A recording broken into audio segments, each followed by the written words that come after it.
3 years ago, a group of women opened a cafe called Nasawiya.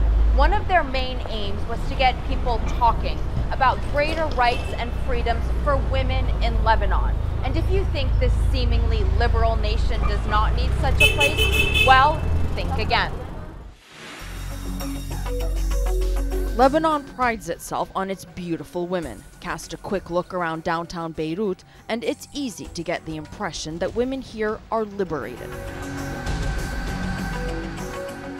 But Nadine Mouad, one of the founders of Nasawiya, a collective of feminist activists, says that is absolutely not the case. The problem is that we are sold a lot of fake freedoms that raise Lebanese women under the impression that, you know, they have freedom to go anywhere, freedom to dress the way they want to.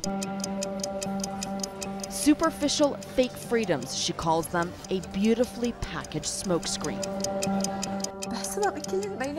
Randa, not her real name, apologizes for breaking down.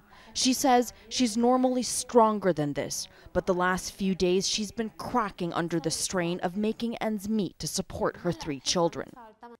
She was married off at 21 years old to a man that everyone, including herself, thought would be a decent husband. The beating started when I was pregnant with my first son, she recalls, and got progressively worse. I was bruised, I had a broken nose, I couldn't hide it anymore, she says.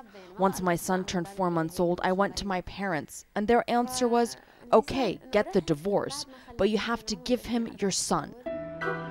Her parents were worried about what people would think and put unbearable pressure on her. After promises from her husband, she went back, but the abuse didn't end.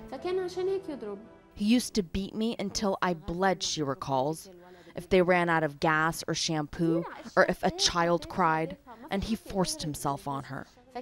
He used to make me pregnant, thinking that as long as I was having kids, he would make me stay, she tells us. Sometimes, she says, she feared he would kill her. In many cases, women who go to the police are simply told to return home, lawyer Amir Badreddin, who focuses on cases of domestic violence, explains. They are told to solve the problem amicably, to keep it a family issue and not cause embarrassment to themselves by bringing it to the police, he says. As for marital rape, they say, the law doesn't mention it as a crime. Randa's experience is rare. With the help of Kafa, an NGO whose slogan is Enough Violence and Exploitation, she's now divorced with custody of her children.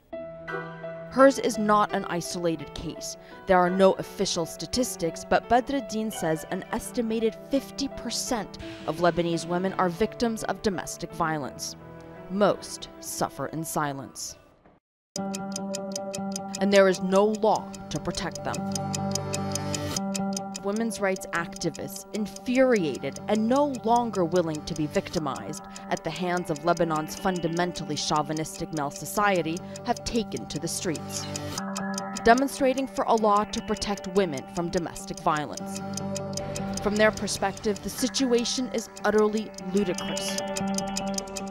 In 2009, a draft law passed through cabinet, only to be stuck in parliament, embroiled in Lebanon's patriarchal religious politics. The loudest opponents to the law, the heads of Islamic sects, who, among other objections, also flat out reject the notion that marital rape should be considered a crime. This could lead to the imprisonment of the man, Sheikh Ahmed al-Kurdi argues, whereas in reality, he is exercising the least of his marital rights. Many in parliament don't agree with that. But in Lebanon's complex and archaic political realm, most are unwilling to rock the boat and take a stance over women's rights. Nadine says the proposed law has been so watered down with amendments that she would actually prefer to see it not pass. If it passes the way it is, it's going to be disastrous and counterproductive. But activists like Nadine say they'll do whatever it takes. In this video shot in front of Parliament, women symbolically fall to the ground. A male activist with them says, women only understand beating. As the women rise, they chant, we won't be silent anymore. Each month, one dies.